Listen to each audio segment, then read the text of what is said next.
Guys, welcome back to another episode of the PH Journals podcast. Thank you so much for tuning in this week. Boy, what a change. What a change. So we get back from America.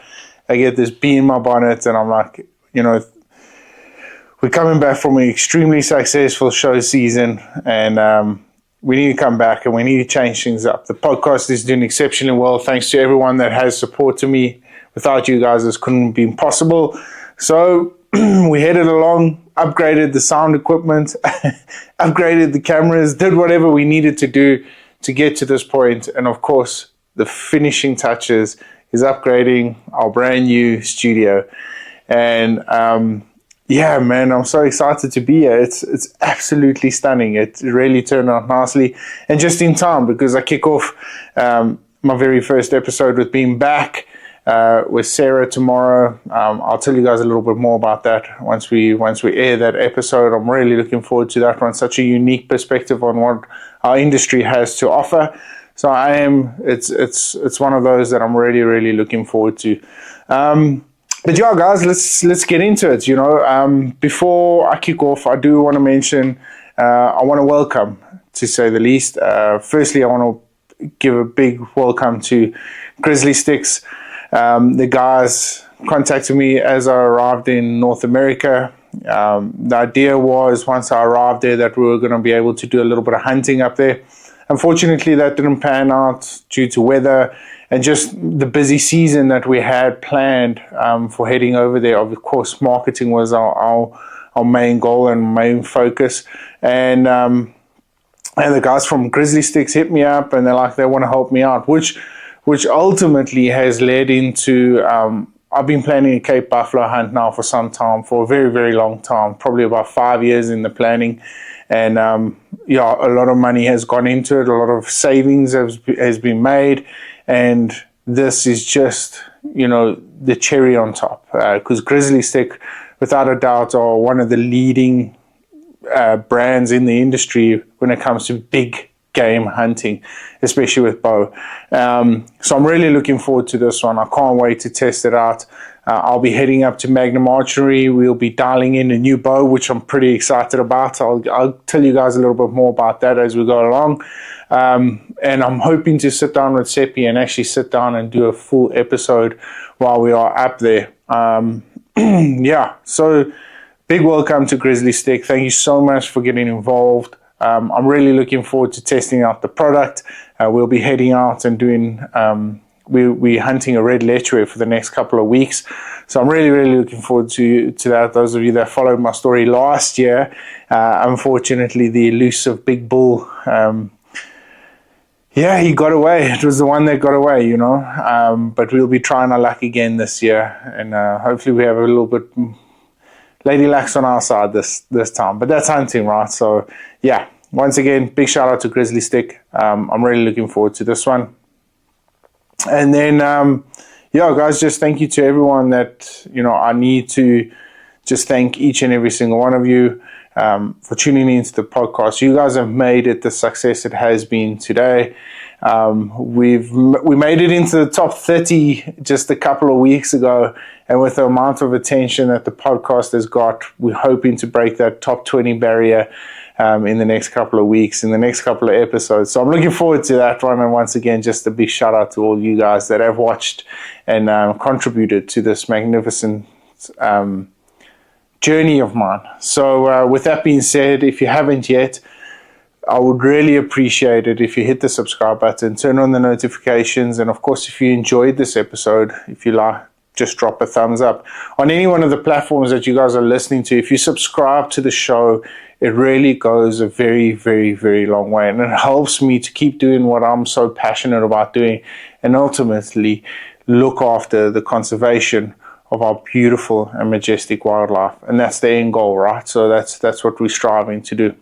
And then last but not least, a big shout out to also a newcomer and will be joining me for this season, and I'm really looking forward for this brand to come through, Karoo Hunting Gear. And these guys are undoubtedly one of the most exciting brands to hit the industry, from gun bags to pretty much everything. They go so much into so much detail, and they just whatever needs and requirements you have as a professional hunter, as an outfitter, or just somebody that enjoys going out into the bush, from camping in the Karoo to the Kalahari to Kruger National Park, wherever you guys are going to be going, Karoo Hunting Gear will be able to accommodate your needs as you guys go along. So I'm really, really looking forward to this one. I'm hoping to get a couple of products in and ready to get going, and I'm excited about it. So a big shout out to Karoo Hunting Gear. Well, guys, so to kick this episode off, of course, like mentioned in my Instagram a couple of days ago, we will be doing a giveaway. And now part of the big focus of our giveaway is that the podcast gets the attention it needs, and not only that, so does the YouTube channel. So we are heading into whatever time it may be now on this particular podcast episode, and I will be mentioning the first giveaway prize that we will be giving away on this episode. So if you are watching this on YouTube, now is the perfect time to take a photo and take down the names. If you're listening to this on any one of our platforms, listen carefully. So Stable Sticks is our first giveaway. So what will need to happen now is, once I release the post on the mystery gift for this episode, all you guys have got to do is head along to my Instagram or Facebook page, click on that post and comment what the answer was that I've just mentioned.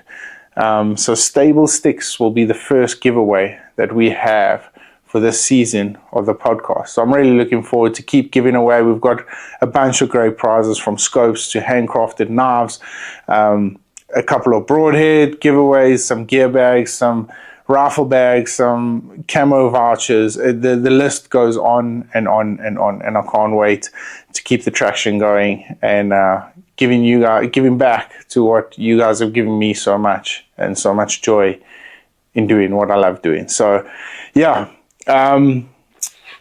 keep that one close to your mind, and just don't forget that Stable Sticks. Guys, so basically this episode was really just to kick it off. Our very first episode for 2024 was Mackenzie Sims. What a great chat. I managed to sit down with him.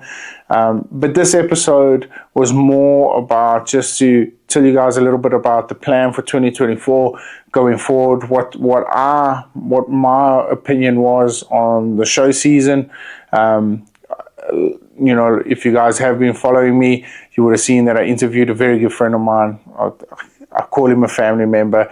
He's done several different safaris with me, or Pat Dugan. And we touched base, and we touched on a little bit on what the show, SCI had to offer. But I would really like to delve in on this episode on my personal opinion because I was able to really anticipate the shows from a different perspective this time, right? I wasn't sitting in a booth selling hunts. I actually got to map the floor and walk the floor and get into different discussions, with different outfitters from across the world, which was absolutely fantastic. So this episode, like I said, it's basically just to touch base on where we are, where we're going for 2024, and what my basic opinion was on the show season. So I'll kick it off on the show season. We arrived in the US on the 16th of January to a very, very cold Prescott in Arizona. And the mission was simple, right? The mission was simple. We were gonna arrive in the States and make as much contact and connections as we possibly can with brands, with people that would want to come out and hunt. And then, of course, experiencing different hunting cultures and the way things are done differently across the pond. It was a fantastic time, really, really was. And my personal opinion, from different avenues and different perspectives on the hunting industry as a whole in the US, I really think that they've got some pretty cool things going. For instance, in Arizona, we got involved with the Arizona Elk Society, which was it gives back to the preservation and the conservation story behind the elk in Arizona, which is wonderful, So giving back has always been a top of my agenda.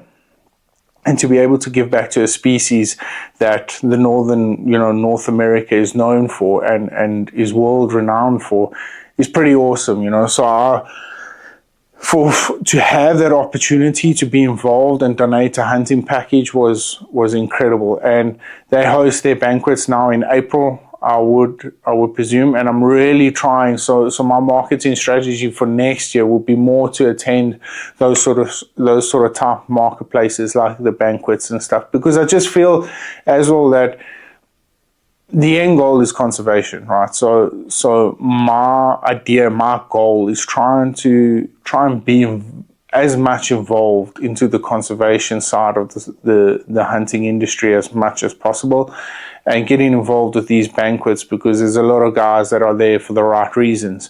So a lot of like-minded people in a hall is always great, So yeah, so that will where my marketing strategy will change a little bit next year. So maybe wouldn't be doing SEI in Nashville, but instead going to a lot of these little banquets and connecting with different people there and being able to have different conversations. And yeah, I think as a young, well, not a young, but a fairly new outfitter, this would probably be our best chance of really getting into the market for the right reasons, right? So that was pretty cool. And then of course, we headed along to the big one, to the SEI show, and I do want to take this opportunity to say congratulations to each and every single African outfitter out there that was representing conservation. I've come in my time, in my 14 years as being a professional hunter, you tend to meet a lot of shady characters along the way, and a lot of people in the industry that are there for the wrong reasons, And a lot of the time we pick up we pick these individuals or these institutions out a little bit too late in our careers, but we've associated with them, right? So for me, to be able to go to the shows and see leaders in the industry like John X and Izulu, just to mention a couple, it was really Stormberg Ilangeni. That was a very their setup was fantastic. These guys have led themselves into the conservation story. They've written themselves in the conservation storybooks, and it's wonderful to see. They hold their heads up high when they're at these conventions, and duly deserved. So yeah, the exciting thing for me is that overshadows a lot of the riffraff that is out there, a lot of the guys that are taking the chances, that have done unethical things in the past, and are kind of now chasing tail a little bit. What would I like to see come from that? Well, justice needs to be served, right? So if people are being unethical and have done dirt on the industry, we need to understand that there's really only one loser, and that's the species that we are fighting to protect. And it breaks my heart to say that, but it's the truth, So with that being said, it's kind of like a catch-22. Are they a necessity evil, or is it something that we could do without in our industry? My honest opinion right now, I do feel that the industry is a little bit flooded.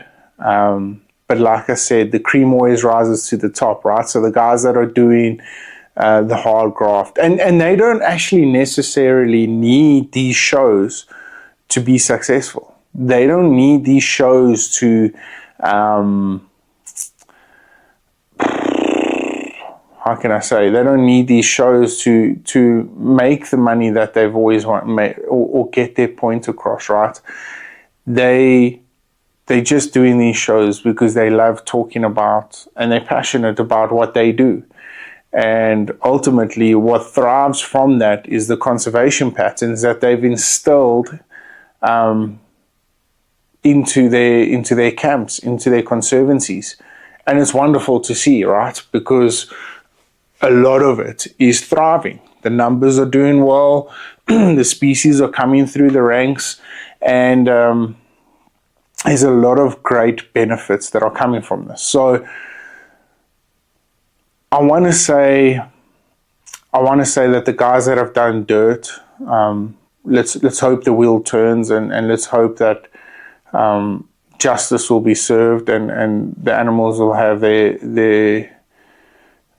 their chance once again. But to the guys that have done so many good things, and like I said, walking around there, you can see from a mile away the guys that have held their own, and the guys that are doing this for the right reasons, because it's like a magnet, right? Everyone's just drawn to these people, and they're held in such high regard. So it's absolutely magnificent, and it was just so cool.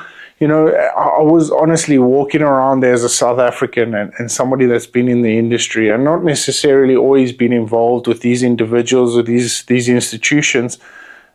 Just to see how well they've actually done is really awe-inspiring, and it gives me goosebumps to say this, but it's kind of inspirational. So keep it up.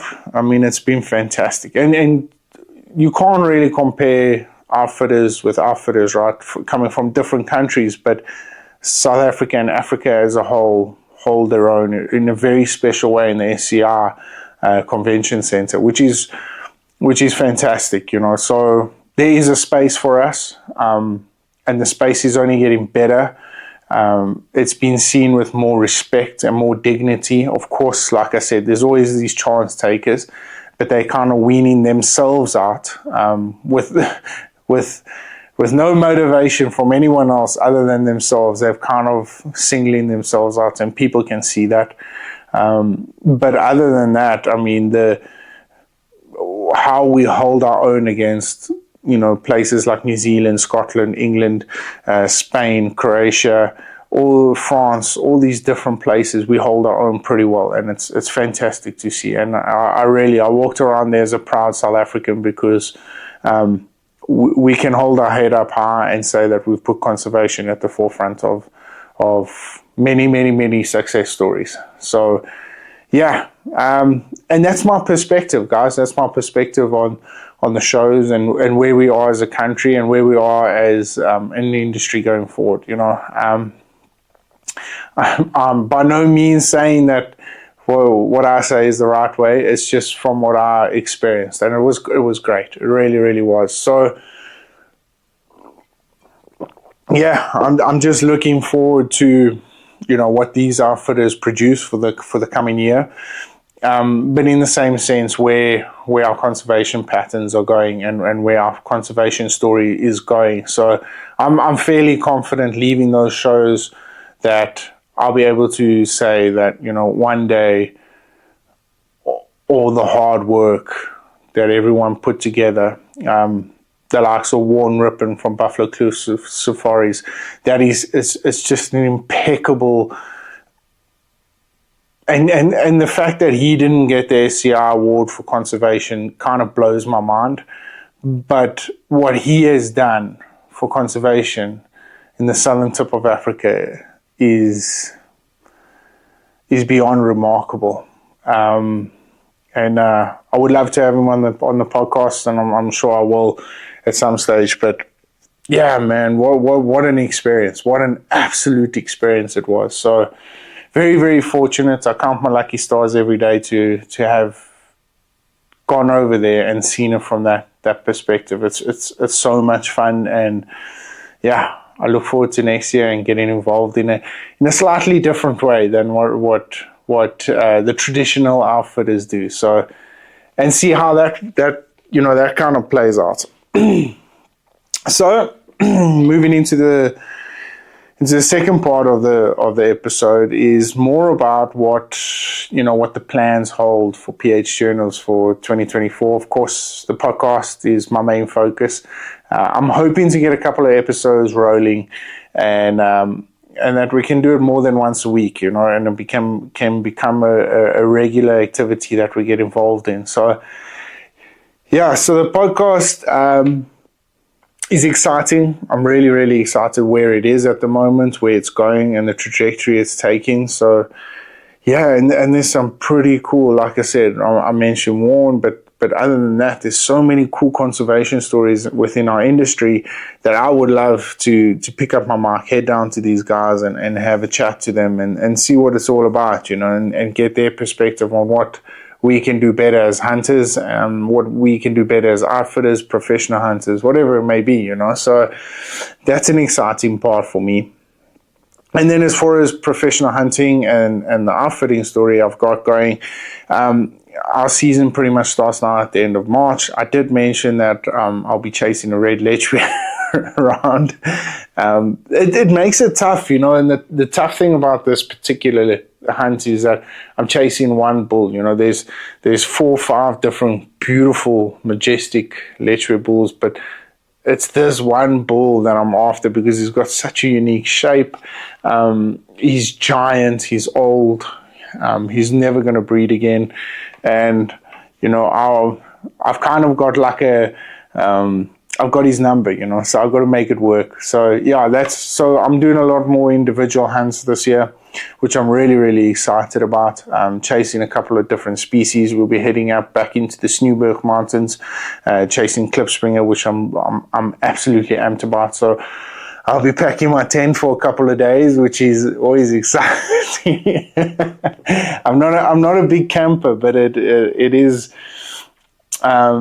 It's definitely a fun side of the industry, and definitely something. It's an experience that I will forever hold close to my heart. So, we're doing that. And then, like I said, if the Cape Buffalo pans out this year, it will be a blessing. But if not, my preparation still hasn't gone to waste. So we keep preparing. And, I always said to somebody the other day that asked me about it, and I said, if I can be 100% prepared for this hunt every single month, when it comes to me unexpectedly, at least I know I've done the hard work, I've done the graft, and I'll be ready. All I'll need to do is pack my bow, pack my arrows, and head out and do this hunt. So I'm really looking forward to that. It is exciting, of course, but it's kind of daunting at the same time because, it's a lot of money to fork out on an experience, but it's an experience I will cherish for the rest of my life. And it's something that I believe is the right way of going about a buffalo hunt and of course, conserving the beautiful species. So, so that's where I'm at. I'm hoping to get a couple of freelance hunts in through PH Journals. I like reconnecting with old clients. I like making new friends. So I'm hoping to touch base on that. We have some exciting prospects with a couple of NFL players. Unfortunately, communications going through back and forth. We're hoping to kind of seal the hunt pretty soon. It's probably not going to happen this year, but definitely next year or the year after. So I'm looking forward to that. That's going to be one hell of an experience because, at the end of the day, it's hunting with different characters and different people, which is ultimately excites me. And especially people that have never really been to South Africa before. It will always be fun to get them onto their first animal and watch how, the way we handle ourselves in different situations in another country is always exciting. So, I'm looking forward to that. And then, just touching base on and making sure that we focus a lot more on our conservation projects. So I'm looking to get involved. Like I said, we've got the Elk Society now coming up in April. So if you guys are in the Arizona area, in Phoenix, head along to that, because that's going to be a fun one. And so once again, like I mentioned, we chased the Letchway this month. Next month we start heading in and doing all the preparations for fallow deer. We've got a couple of new prospects coming through on the PH Journals program. If you guys would like to find out more about that, hit me up on any one of my socials or DM me on my WhatsApp. That's exciting. So yeah, we'll be doing a lot of preparation for the fallow deer rut, because once April hits, you never really know when that full moon comes along. You want to be 100% prepared for the stags, and so I'm looking forward for that. And then yeah, guys, just closing off. I can't thank each and every single one of you enough for the participation in this journey, from the social media to the YouTube channel, to the podcast and booking hunts. It's been an absolutely incredible journey. And somebody asked me, I managed to sit down with a couple of guys, and I was very fortunate to do a podcast with Mackenzie while I was over there. I did a podcast, and we got to chatting about some pretty cool topics and some exciting topics, to say the least. But I kind of, it put into perspective on how fun this journey really has been. And somebody asked me at the shows on what is my end goal for PH Journals. And, I kind of look back at him, and I was a little bit taken back and taken off guard, because I've never really had the question thrown at me. But the fact that it was kind of made me forced me to think into it, and I've never really expected anything from it. And that I think has been one of the biggest successes that has led into PH Journals, is that there hasn't been too much expectation.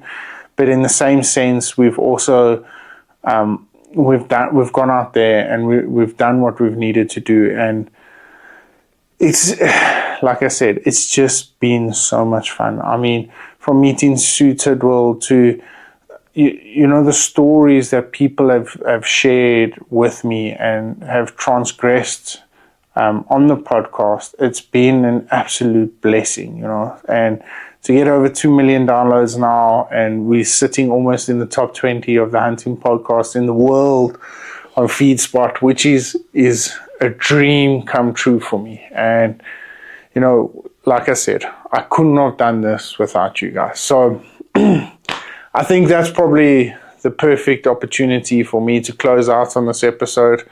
A nice, short, quick brief on where we are, where we're going, what we have planned, and what we experienced back over in the States. So, guys, stay tuned. Like I said, we've got some pretty cool giveaways. There's going to be a giveaway every episode until, I want to say it's going to take a month for us to give away everything that we've got, but I pretty much doubt that. I think it's going to take a little bit longer. But so stay tuned. Check all the socials, make sure that you're on top of it, and you guys could walk away with some really cool stuff. And it's my biggest giveaway I've ever given, so I'm really looking forward to this one. And once again, I can't thank you guys enough. To all my sponsors, Scully's, Splitting Image Taxidermy, Max's Tires, FFS Outdoors, Karoo Hunting Gear, Grizzly Stick, Magnum Archery, Treason. Guys, thank you so much. It's been, Love Tires. It's been an absolute blessing, and I can't thank you guys enough. So from myself, if you are, happy hunting. Until then, stay safe, stay blessed, stay humble. We'll catch up with you guys soon. Cheers.